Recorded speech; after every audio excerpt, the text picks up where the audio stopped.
O termo metaverso está em alta, tem muito marketing em volta dessa palavra, tem muita gente falando, tem muitas empresas aproveitando esse momento, até curso de metaverso já tem por aí. O lance é que eu acredito que grande parte dessa hype que está acontecendo em volta da palavra metaverso nem sequer sabe o que é de fato metaverso. E muitas vezes metaverso é resumido apenas a uma realidade virtual. Mas aí fica a pergunta, qual a diferença de metaverso e realidade virtual, realidade aumentada? E é exatamente isso que eu vou abordar nesse vídeo através dos 7 elementos do metaverso. Bora lá!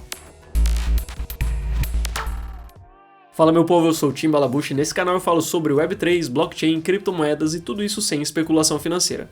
Então já era de se esperar que nada do que eu falo aqui é dica ou recomendação de investimento. Se você é novo por aqui, considere se inscrever e ativar o sininho. Vocês podem ver aqui no meu canal que eu solto vídeo a cada semana, às vezes até a cada 2 semanas. E também vocês vão notar nos meus vídeos que eu foco muito mais na qualidade do que na quantidade. Eu tô falando tudo isso para dizer que se você ativar o sininho, eu não vou te incomodar e não vai ter arrependimento. Vamos pro assunto do vídeo, mas antes deixa eu contextualizar rapidinho por que eu quero falar desses 7 elementos do metaverso. Em novembro do ano passado eu gravei um vídeo falando sobre o que realmente seria o metaverso e falando que todo mundo estava errado. Foi um vídeo meio ousado e também um tanto conceitual. E o legal é que em maio desse ano, a famosa Venture Capital chamada A16Z, também conhecido como Andreessen Horowitz, lançou um artigo sobre o que eles consideram ser os 7 elementos do metaverso, que corroboram maravilhosamente bem com os conceitos que eu apresentei no vídeo do ano passado. Minha ideia aqui nesse vídeo é explicar rapidamente o que são esses 7 elementos e por que não há metaverso sem eles. E eu vou tentar fazer isso sem me perder no discurso de marketing meio obscuro sobre metaverso que está sendo apresentado atualmente. Em resumo, nós temos hoje 2 abordagens de metaverso. Uma delas é aberta, descentralizada, onde você é de fato dono dos seus ativos, e onde ela é mantida e construída pela própria comunidade. Já a outra abordagem ela é mais centralizada, fechada e é um metaverso construído por empresas, ou mais especificamente realidade virtual ou experiências virtuais construídas por empresas centralizadas. Facebook. O que eu acredito e eu vi que a A16Z vai nessa mesma direção é que o verdadeiro metaverso ele é descentralizado, ele é aberto. Fora disso não haveria metaverso. Pode ser realidade virtual? Sim. Metaverso?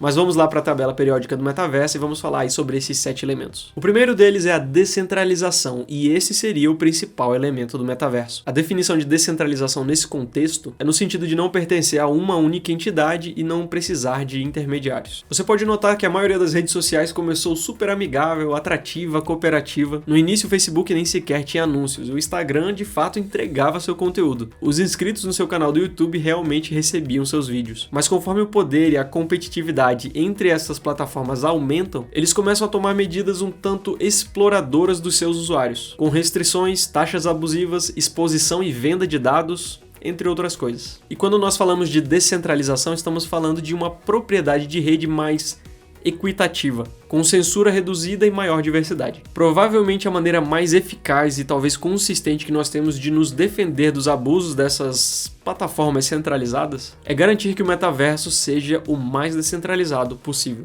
Vamos para o segundo elemento, que é o direito de propriedade. E no exemplo que eu vou citar aqui, talvez quem seja mais ativo no universo dos games vai entender melhor. Nos jogos atuais você pode comprar itens, skins, mas essas coisas elas não são realmente suas. Se o jogo for encerrado ou houver qualquer mudança unilateral por parte da empresa, você pode perder seus itens. Inclusive reza a lenda que a Ethereum foi construída justamente porque houve uma mudança unilateral em um item do jogo que o Vitalik jogava. Atualmente nós estamos tão acostumados a alugar coisas na Web 2 que falar em propriedade digital pode até parecer um tanto estranho. Vender, comprar, trocar, alugar, usar como colateral ainda é novidade para muitas pessoas. E talvez o melhor exemplo que nós temos disso quando falamos de propriedade digital são os próprios NFTs. Vamos lá para o terceiro elemento, agora nós estamos falando de identidade autossoberana. Esse é um conceito novo até para parte da comunidade em cripto, mas resumindo é a ideia de que indivíduos e organizações possam ter total controle sobre sua identidade. Mas não é assim atualmente?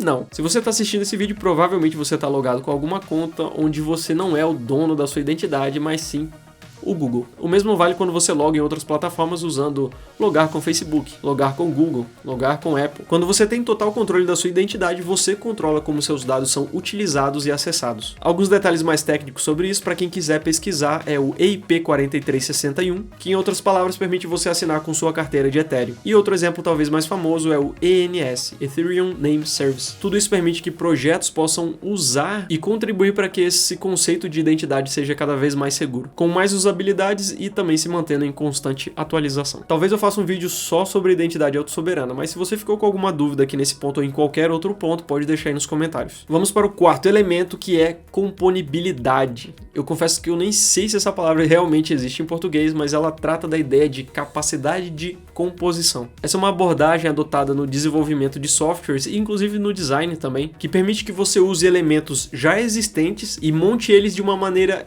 quase que exclusiva, criando aplicações com objetivos específicos. É como se você tivesse peças de Lego e quando você monta essas peças você cria um software. A ideia é que quando nós pensamos em metaverso ele deve ser o mais possível de se compor. Eu espero que isso faça sentido. Ao criar aplicações e elementos no metaverso, você poderia usar ativos, tokens, códigos, elementos já existentes e não só fazê-los interagir entre si, mas também criar algo novo utilizando eles. Vamos para o quinto elemento, que é o código aberto. Quando nós falamos de criar algo no metaverso usando peças de Lego, nós já estamos praticamente falando de código aberto ou open source, que basicamente significa que um código por trás de um software seja público. E para que nós tenhamos um metaverso livre e de fato aberto, ele tem que ser open source. Assim, quem está por trás da criação e do desenvolvimento do que nós estamos chamando de metaverso pode utilizar e aproveitar o que nós já temos de tecnologia. Um exemplo que eu gosto de dar bastante aqui nesse ponto é o próprio Satoshi Nakamoto.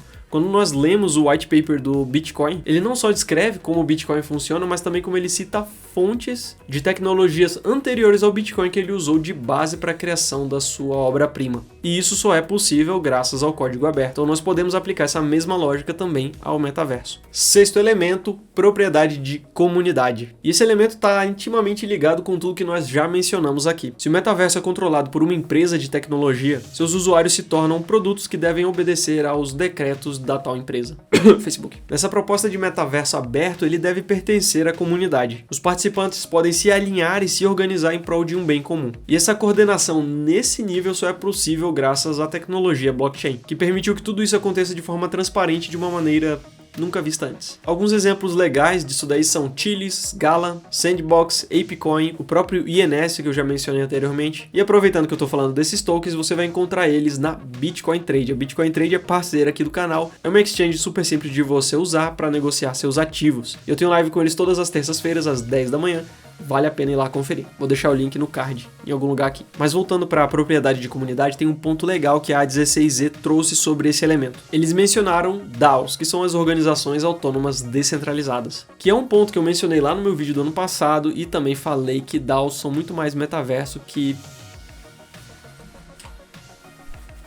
isso daqui. E são justamente as DAOs que levam esse lance de propriedade de comunidade muito a sério. O que elas fazem é abrir mão desse modelo de estrutura corporativa e migrar para um modelo de governança mais flexível, democrático e informal. Tudo isso é possível por meio de blockchain, NFTs, tokens e outras ferramentas com base na descentralização. E aqui vale lembrar que as DAOs elas podem variar sua estrutura e maneira de governança de acordo com seus objetivos e a maneira como ela foi criada. Vale lembrar também que DAOs são um grande experimento. Eu acredito que ainda nós vamos ver muito do potencial das DAOs no futuro. Inclusive eu tenho um vídeo falando sobre isso e eu vou deixar no card, de novo, eu nunca sei o lado. Vamos para o sétimo elemento, que é a imersão social. Mas antes de entrarmos de fato nesse elemento, deixa eu falar rapidinho sobre realidade virtual e realidade aumentada, que são assuntos que estão em alta. E algo interessante que a A16Z mencionou nesse elemento foi que grandes empresas querem que você pense que isso aqui, que hardware de realidade virtual é algo essencial para o metaverso. Mas para o metaverso existir, não há necessidade disso aqui. Segundo a A16Z, isso aqui funciona como um cavalo de Troia, que visa dominar o mercado fazendo com que eles sejam os fornecedores predominantes, tornando eles intermediários entre você e o metaverso. Esse assunto é um pouco polêmico e eu queria saber a opinião de vocês. Vocês concordam com isso? Isso aqui é essencial para o metaverso? Segundo eles, o que é necessário nesse elemento é apenas a imersão social, e aí vale o sentido mais amplo desse termo. E geralmente englobam experiências não tão novas assim, como trabalho remoto, experiências e encontros online, shows virtuais e muitas outras coisas que nós vimos acontecer principalmente durante a pandemia. E por que eu estou mencionando a pandemia aqui?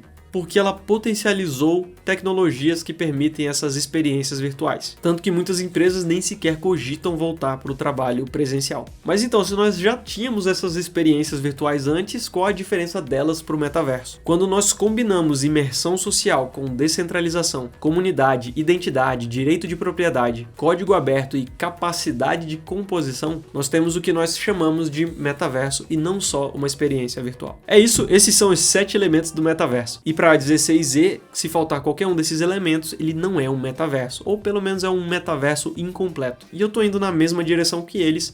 Várias coisas que eles mencionaram nesse artigo, que eu vou deixar o link aqui na descrição, são coisas também que eu mencionei lá no meu vídeo. Obviamente, eles estruturaram isso de uma maneira muito mais consistente, o que me faz acreditar que nós estamos saindo daquela hype de metaverso e talvez indo para algo mais sólido. E eu realmente quero saber a opinião de vocês, se vocês acreditam que o metaverso precisa desses 7 elementos para existir. Mas uma coisa é fato, esse mundo, esse metaverso, ele ainda está sendo desenvolvido e não vai ser algo tão rápido que nem as pessoas estavam imaginando. E muitos problemas ainda vão aparecer. Porém, eu acredito que se nós focarmos em criar algo descentralizado, há uma grande chance de nós termos de fato um metaverso verdadeiro. É isso, se você assistiu esse vídeo até aqui e gostou, deixa aí seu like. E mais uma vez eu agradeço por você ter assistido. Falou, valeu e até o próximo vídeo.